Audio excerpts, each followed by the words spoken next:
평생토록 농사를 짓던 분이 계셨습니다. 이제 그분에게 가서 한번 이렇게 여쭤봤어요. 농사 짓는 거 굉장히 어려운데 어떻게 평생 농사를 지을 수 있으셨나요? 그렇게 물어봤습니다. 그랬더니 그 할아버지가 이렇게 이야기를 했습니다. 농사 짓는 거 어렵지. 그런데 매일마다 농사를 지으러 나가면 농작물이 한 뼘씩 조금씩 자라는 걸 보게 되어지면 그 생명력이 주는 기쁨이 있어. 그래서 매일마다 그 힘겨운 일들을 감당할 수 있었지라고 이야기를 했습니다. 제가 이 이야기를 한 이유는 뭐냐면 교회도 마찬가지입니다. 교회 안에서 새 생명의 역사가 일어날 때 우리 안에 진정한 기쁨이, 진정한 감사가 우리들 가운데 일어나는 줄 믿습니다. 그게 교회가 사는 비결이에요. 새 생명의 역사가 우리에게 일어날 때 그 생명의 역사는 참 감격스러운 거예요. 감동스러운 거예요. 여러분들도 이제 경험하시잖아요. 안 나오던 분이 주일 예배에 참석하게 됐다. 아니면 전도하려고 했던 분이 교회로 오게 됐다. 그때 우리가 누리는 그 감격과 기쁨이 얼마나 큽니까? 교회를 움직이게 할 수 있는 생명력이 거기에 있는 거예요. 그래서 우리 옆에 계신 분들과 함께 한번 인사해 보도록 하겠습니다. 한 영혼을 주께로 인도합시다.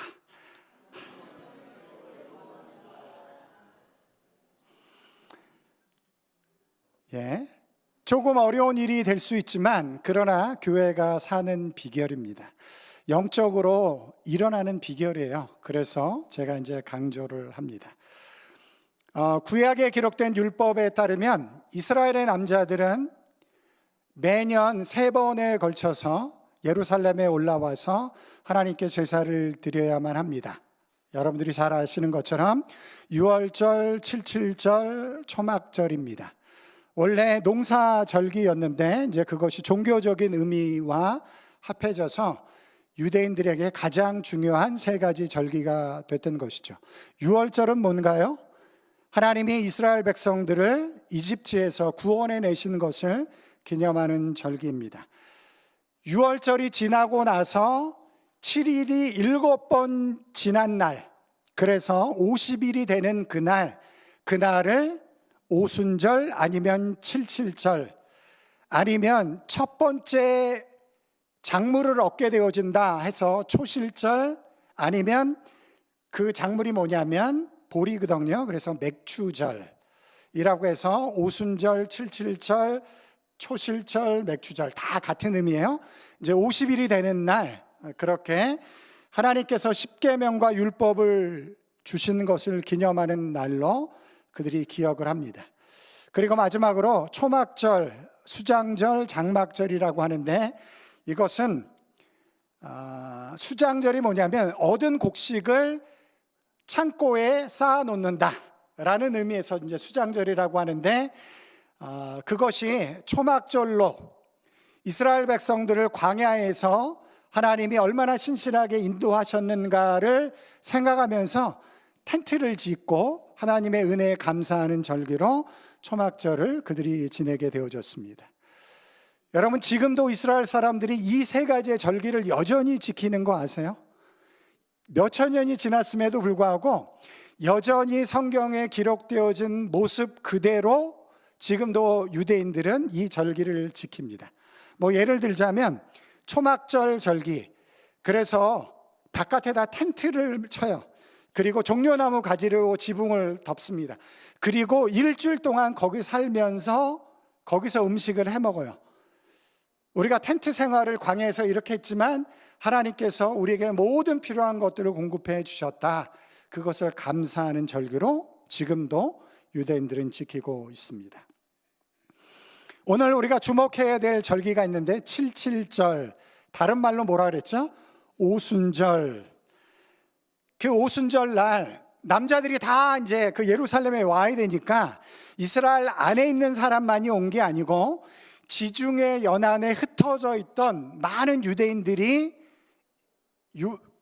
오순절을 지키기 위해서 예루살렘에 모여들기 시작을 했습니다. 예수님의 제자들도 나사렛에 있지 않고 예루살렘에 와서 이 절기를 기억하면서 예수님이 하신 약속을 기다리면서 간절히 기도하는 시간을 가졌습니다. 근데 바로 그때 인류 역사상 한 번도 경험해 보지 못한 일이 제자들에게 일어났습니다. 바로 예수님이 약속하신 성령이 제자들에게 임한 것입니다. 바로 오늘 주일이 바로 성령 강림을 기념하는 주일로 우리가 예배를 드립니다. 갑자기 급하고 강한 바람 소리가 들려오기 시작을 했습니다. 이런 소리가 났겠죠? 그런 소리가 들렸습니다. 그리고 눈으로 보여지는 마치 불이 내려오는 것처럼, 그런데 여러분들 불을 피우면 혀처럼 이렇게 불이 막 갈라지잖아요. 그런 것처럼 불이 내려오는데 그런 혀처럼 갈라지는 불의 모습으로 각 사람 머리 위에 임하는 초자연적인 역사가 제자들 가운데 이루어졌다라는 거예요. 그런데 놀라운 건 뭐냐면 그 일이 이루어지자 제자들이 배우지도 않은 외국어를 자유스럽게 말하기 시작을 했습니다. 혹시 이런 경험 해보신 분 계세요? 우리 중에? 저는 좀 해보고 싶어요. 영어를 배워도 끝이 없는 이 징글리시를 좀 정복하기 위해서 기도를 해서 얻을 수만 있다라고 한다면, 이런 은혜를 누릴 수만 있다면 해보고 싶습니다. 네, 아멘이죠. 진짜 우리의 간절함이 거기에 있어요. 저랑 같이 한번 해보실까요, 권사님? 그런데 이런 일을 경험한 사람이 우리 중에 아무도 없습니다. 인류 역사상 전무후무한 일로 교회 역사 가운데 남겨져 있습니다. 물론 우리가 유사한 경험을 하기는 해요. 성령 하나님께서 우리들 가운데 오셔서 정말 어떤 신비스러운 경험을 우리가 하기는 합니다. 그런데 오순절과 똑같은 경험을 우리가 하지는 못해요. 이거는 교회 역사상 특별하게 존재했었던 하나님의 구원 역사였다라는 것입니다. 그래서 오늘 본문을 설교하기가 굉장히 어렵습니다. 하나님의 초자연적인 역사, 경험한 역사를 어떻게 말로 설명할 수 있을까? 비트겐슈타인이라는 굉장히 유명한 현대 철학자가 있는데, 그 철학자가 이런 이야기를 했어요. 언어의 한계가 세계의 한계이다. 그러니까 언어로 설명되지 않으면 그 세계를 경험하기 어렵다라는 거예요. 그것이 뼈저리게 느껴지는 한 주간이었습니다. 그러함에도 불구하고 설교를 해야 되니까, 오순절 사건을 누가 기록했죠? 잘 들어보세요. 오순절 사건을 누가 기록했죠? 누가가 기록했어요. 누가가 기록을 했습니다. 그런데 누가가 두 가지 이미지를 사용해서 오순절 사건을 기록하고 있어요. 그래서 저도 그 이미지를 가지고 여러분들에게 좀 설교를 해보려고 합니다. 그리고 다음 주에 이제 방언에 대해서 설교를 하려고 해요. 첫 번째, 누가가 사용한 이미지는 뭐냐면 바람입니다. 바람. 2절을 보시면 이런 말씀이 기록되어져 있어요. 호련히 하늘로부터 급하고 강한 바람 같은 소리가 있어. 그런데 바람인가요? 바람이 아닌가요? 자, 다시 말씀 올려주실래요? 자, 읽었는데도 우리가 정신없이 읽을 때가 많습니다. 자, 다시. 호련히 하늘로부터 급하고 강한 바람 같은 소리가 있어. 바람인가요? 아닌가요? 바람이 아니에요. 바람 같은 소리가 있었다라고 이야기를 합니다. 그럼 바람이 아니고 뭘까? 그런데 저는 바람일 수 있다라고 생각을 해요. 왜냐하면 바람은 우리가 볼 수가 없습니다. 볼 수가 없잖아요. 바람이 분다라는 것을 우리는 어떻게 경험하죠? 어떻게 알게 되죠? 소리를 들으면서 알아요. 바람의 소리, 아니면 어떤 느낌, 바람 부는 느낌을 통해서 알잖아요. 그래서 바람과 소리를 저는 구분하기 좀 어렵다라고 생각을 합니다. 그래서 바람 같은 소리지만 그것이 바람이지 않을까, 그렇게 생각을 합니다. 그렇게 생각하는 이유가 있어요. 왜 그러냐면 성경에 바람의 모습이 이제 등장하는 사건들이 있기 때문에 그래요. 뿐만 아니라 이 바람이 어디서부터 임했는가가 저는 중요하다고 생각하는데, 호련히 하늘로부터. 이게 자연현상에서 일어났다라기보다는 갑작스럽게 바람이 불 것 같지 않은데 바람이 일었어요. 마가의 다락방이라고 추정하고 있는데 그 안에 어떻게 바람이 일겠습니까? 그런데 위로부터 바람이 일었어요. 위하면 생각나는 분이 있죠. 하늘로부터 하나님이 임재하시는 것이 아닐까? 그런 생각을 하게 되어집니다. 그런 생각을 확증해 주는 말씀이 있는데 열왕기상 19장 11절 말씀을 보시면 이렇게 기록되어져 있어요. 하나님이 엘리야에게 나타나시는데 그때 장면을 기록한 거예요. 여호와께서 이르시되 너는 나가서 여호와 앞에서 산에 서라 하시더니 여호와께서 지나가시는데 여호와 앞에 뭐가 일어나죠? 크고 강한 바람이 산을 가르고 호련히 하늘로부터 급하고 강한 바람이 임했다라고 이야기를 하고 있어요. 하나님이 임재하시는 것, 하나님이 임재하실 때 전조적인 현상으로 우리가 생각할 수 없는 그런 바람이, 그 하나님의 강력하심, 하나님의 권능, 그런 것들을 바람이 이제 증거하는 거죠. 그래서 이제 하나님이 그렇게 임재하시는 것을 바람의 비유로 이야기하고 있는 것 같습니다. 흥미로운 것은 히브리어로 바람과 성령이 같은 단어입니다. 여러분 놀랍지 않나요? 바람과 성령이 같은 단어예요. 바람을 히브리어로 어떻게 발음하냐 하면, 잘 들어보세요. 루아흐. 한번 따라해 보실래요? 여기 흐 소리가 잘 나야 돼요. 루아흐. 네, 그게 이제 성령이에요. 잘하셨어요. 너무 잘하시는데. 루아흐. 그게 이제 성령이에요. 요즘 엄마들이 아이들에게 루아라는 이름을 많이 지어주는데 아마 여기서 온 것 같아요. 이제 크리스찬 이름으로서 성령이라는 뜻입니다. 루아흐. 놀랍지 않나요? 바람과 성령이 같은 단어로 사용을 하고 있습니다. 제자들이 바람을 경험했지만 그 바람이 하나님의 임재를 상징하기도 하지만 진짜 성령으로서 바람으로 느껴지는 성령이 그들에게 임재했다라고 그렇게 설명할 수 있을 것 같아요. 자, 두 번째 이미지는 3절에 나오는 불입니다. 우리 한번 올려주실래요? 다 같이 읽어볼게요. 시작. 마치 불의 혀처럼 갈라지는 것들이 각 사람에게 임했다라고 기록을 하고 있습니다. 열왕기상 19장으로 다시 가보면 12절에 이런 말씀이 있어요. 또 지진 후에, 바람이 불어서 지진이 일어났거든요.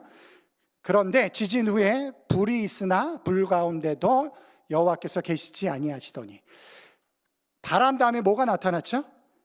불이 나타났어요. 그런데 여기 보시면 불 가운데는 여호와께서 계시지 않았다. 그러면 불과 여호와 하나님과 관계가 없다라는 이야기가 아니고 세미한 음성으로 엘리야에게 말씀하셨다라는 걸 이야기하기 위해서 불 속에 여호와가 안 계셨다라는 이야기지, 불이 구약 성경을 통해서 하나님의 임재를 드러내는 상징적인 것이다라는 것을 우리가 알 수가 있습니다.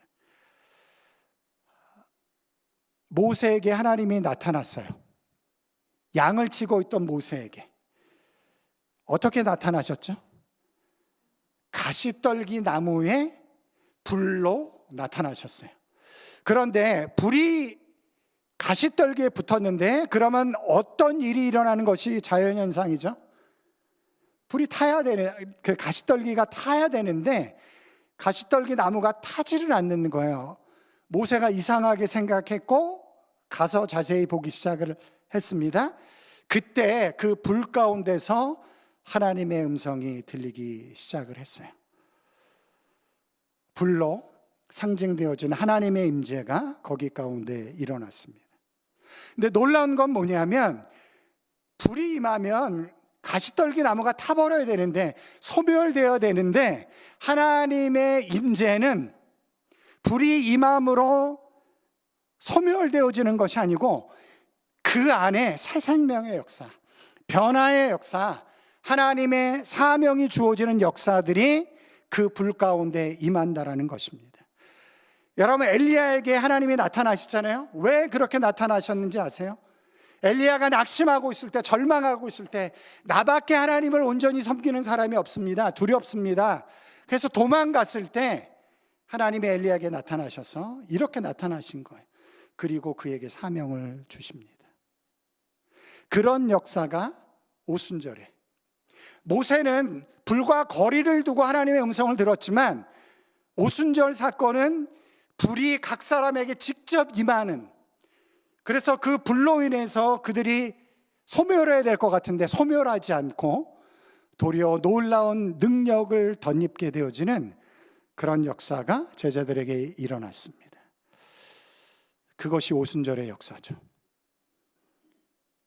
제자들의 삶을 딱 구분짓는 한 가지 구분점이 어디에 있죠?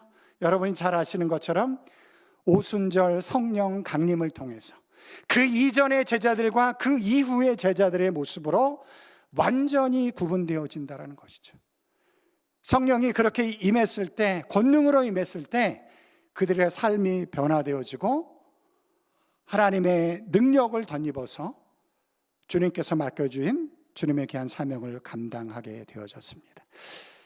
바람과 불이 바로 그런 권능으로 임하시는 하나님의 임재를 상징적으로 보여주고 있는 것이죠. 세례 요한은 마태복음 3장 11절에 세례를 받으라 라고 이야기를 하면서 나는 물로 세례를 주지만 내 뒤에 오시는 분은 성령과 불로 세례를 줄 것이다 라고 그렇게 말씀을 했어요.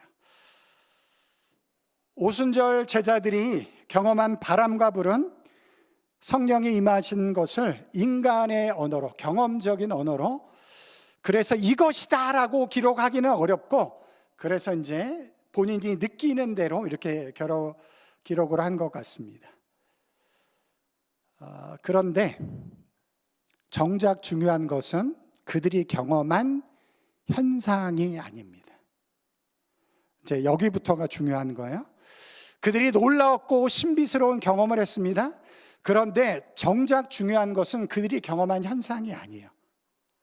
우리가 성령의 역사를 이야기할 때 우리가 경험한 현상을 강조할 때가 굉장히 많습니다. 제가 여러분들에게 이런 이야기를 드리고 싶은데, 성령이 역사하실 때 우리에게 한 번도 경험해 보지 못한 어떤 초월적인 경험을 성령 하나님이 하시게 하실 때가 있어요.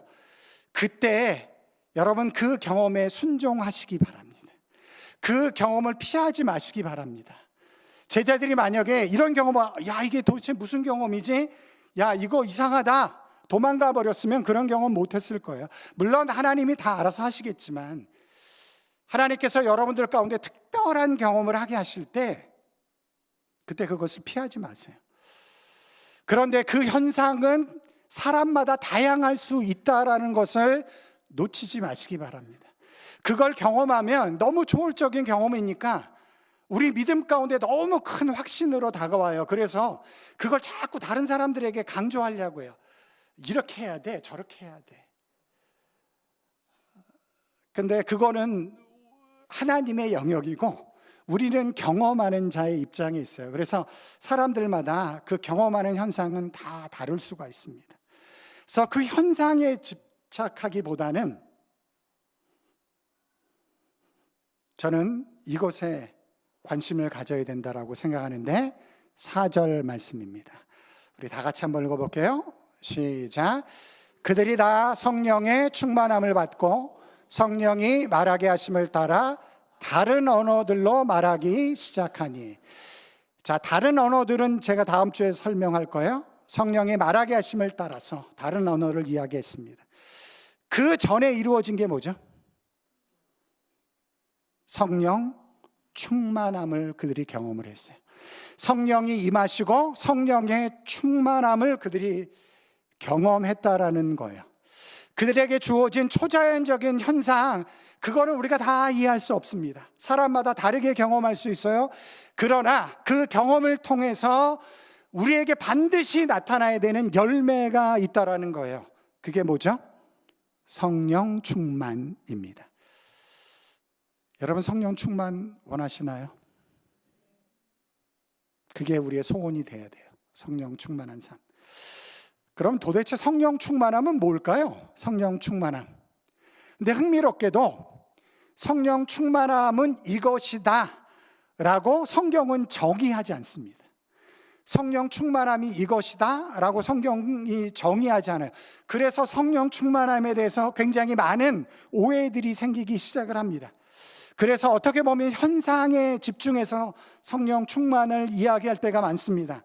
어떤 신비한 은사, 신비한 경험, 아니면 열정적인 기도, 황홀한 입신 같은 이런 것들을 성령 충만한 것으로 우리가 생각하고 이해하기 쉽습니다. 그게 아니다가 아니에요. 그런 경험을 우리가 할 수가 있어요. 그때 여러분들이 좀 열려 있었으면 좋겠다라는 생각이 듭니다. 제가 다음 주에 설교할 텐데 제가 더 있다라는 책을 읽었어요. 더 있다. 왜 그런 제목이 붙었을까요?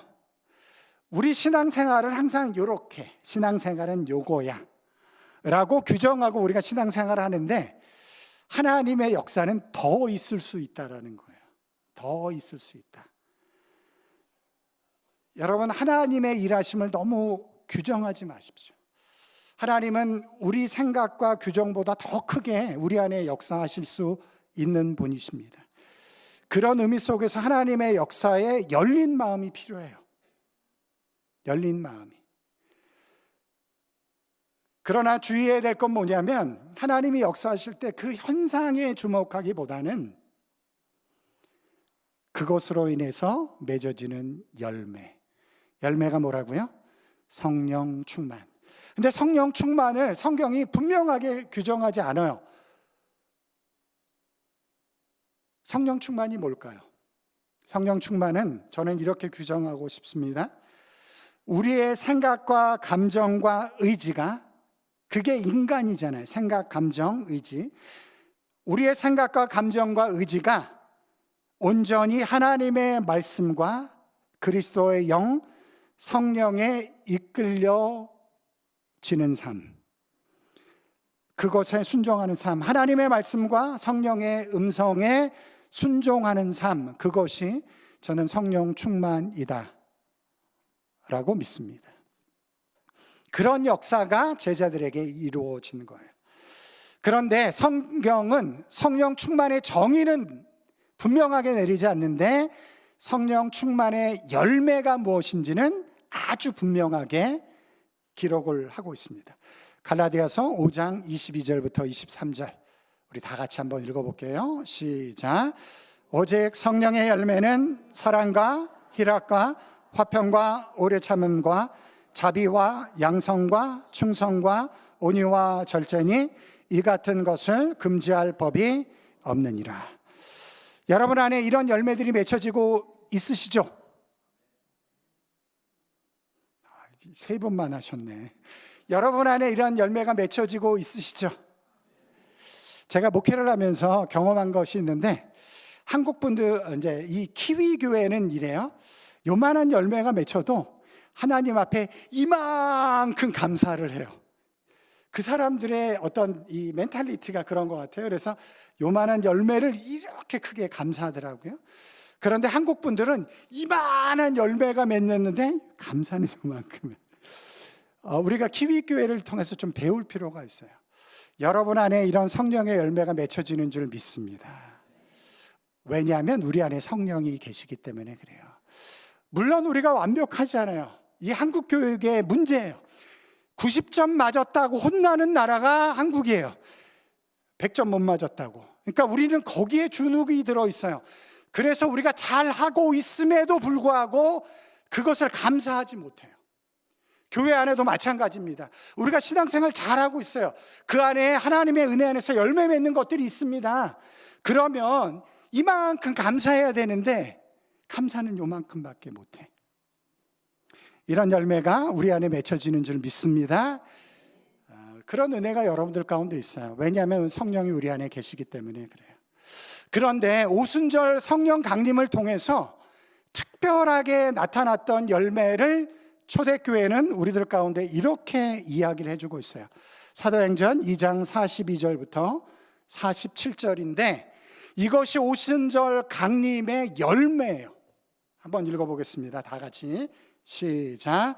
믿는 사람이 다 함께 있어 모든 물건을 서로 통용하고 또 재산과 소유를 팔아 각 사람의 필요를 따라 나눠주며 날마다 마음을 같이하여 성전에 모이기를 힘쓰고 집에서 떡을 떼며 기쁨과 순전한 마음으로 음식을 먹고 하나님을 찬미하며 또 온 백성에게 칭송을 받으니 주께서 구원받는 사람을 날마다 더하게 하시니라. 여러분, 세상에 이런 공동체가 있나요? 자기 걸 자기 거라고 하지 않고 서로 나눠주며 보살펴주고 같이 공유하고 뿐만 아니라 날마다 모이기를 기뻐하고 하나님의 은혜를 나누고 감사하고 순전한 마음으로 음식을 나누고 하나님을 찬미할 뿐만 아니라 세상 사람들에게 칭찬받는 공동체, 여러분 세상에 있나요? 이게 열매예요. 성령이 임하신 초대교회에 임한 하나님의 열매예요. 다른 말로 하면 하나님의 나라를 상징적으로 우리들 가운데 이렇게 보여주고 있는 거예요. 바로 이게 교회입니다. 교회 공동체가 이런 모습으로, 걱정하지 마세요. 다음 주에 재산을 다 갖고 오라고 제가 이야기 안 할 테니까 걱정하지 마십시오. 그러나 그런 정신과 믿음을 가지고 서로 보듬어주고 보살펴주고 마음을 같이 해서 하나님의 뜻을 이루어 나가는 믿음의 공동체, 그게 오순절 성령 강림의 열매가 되어졌습니다. 저는 우리 주님의 교회가 그런 교회가 됐으면 좋겠습니다.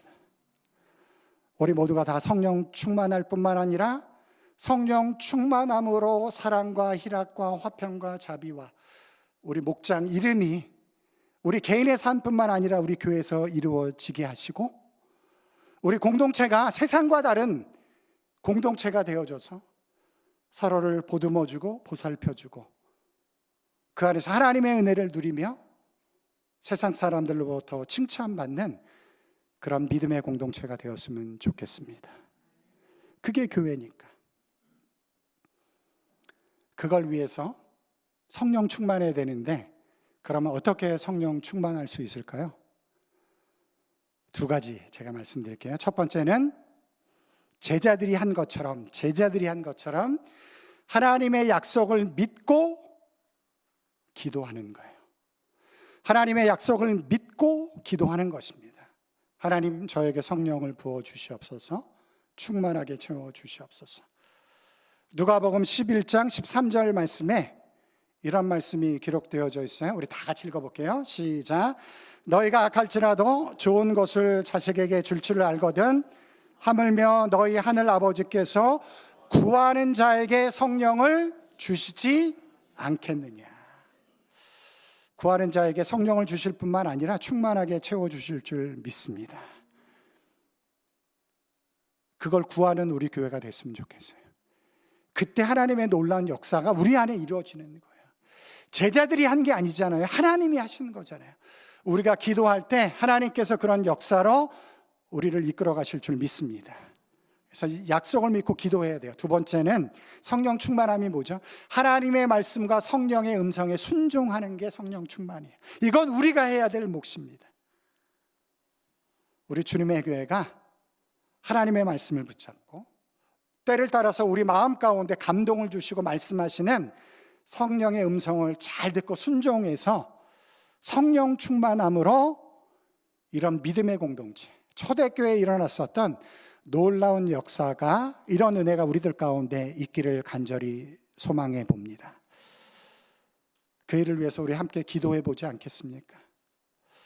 내가 생각하는 신앙 딱 가둬두지 마시고 하나님은 내가 생각하는 것보다 훨씬 더 크시다 라는 믿음을 가지고 나 자신을 위해서, 우리 교회를 위해서 함께 기도할 수 있는 여러분들이 되시길 주님의 이름으로 축원합니다.